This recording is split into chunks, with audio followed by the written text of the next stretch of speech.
Kabanti waan andoyne jaalalana lafeese namarraa kophaa na baase lubbuutoo na hiraarse.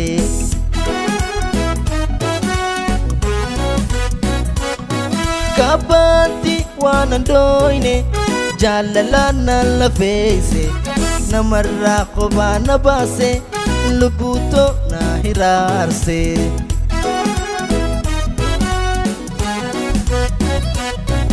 Anaatu si jalaate sumaan narraa fagaate samaaliif akkana na goote lubbuutii attis taphatte.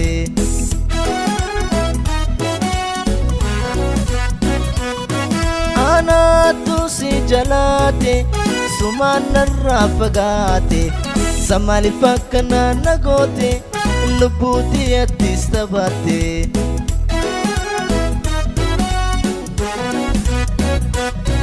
Dastuye wasindisu du'e amma kabrijisu namni waan fedhe odeysu lubbuye wasindisu.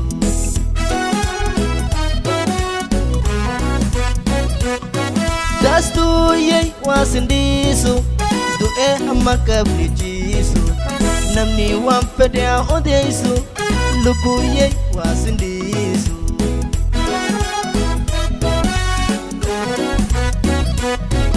Onnetiyya na seente qalbiittiyyaas na fuute egaa dhugaan na jalatte abjuutiyya na dhugoomte.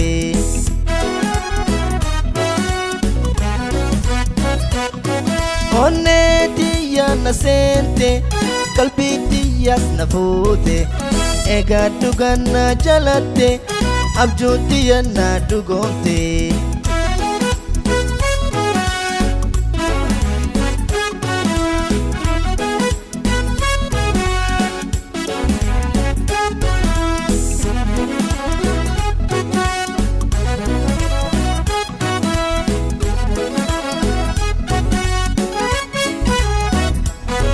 Kabanti waan andoyne jaalalana lafeese namarraa kophaa na baase lubbuutoo na hiraarse.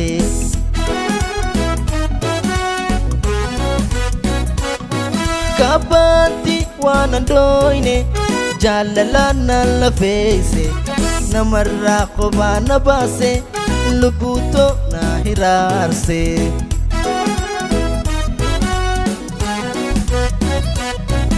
Anaatu si jalaate sumaan narraa fagaate samaaliif akkana na goote lubbuutii attis taphatte.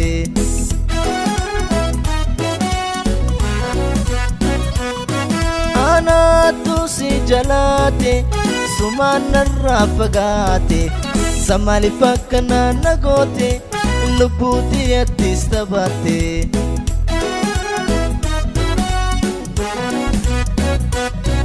Dastuye wasindisu du'e amma kabrijisu namni waan fedhe odeysu lubbuye wasindisu.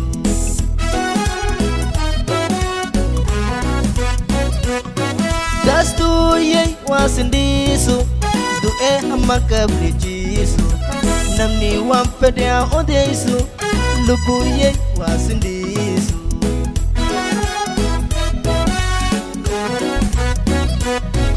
Onnetiyya na seente qalbiittiyyaas na fuute egaa dhugaan na jalatte abjuutiyya na dhugoomte.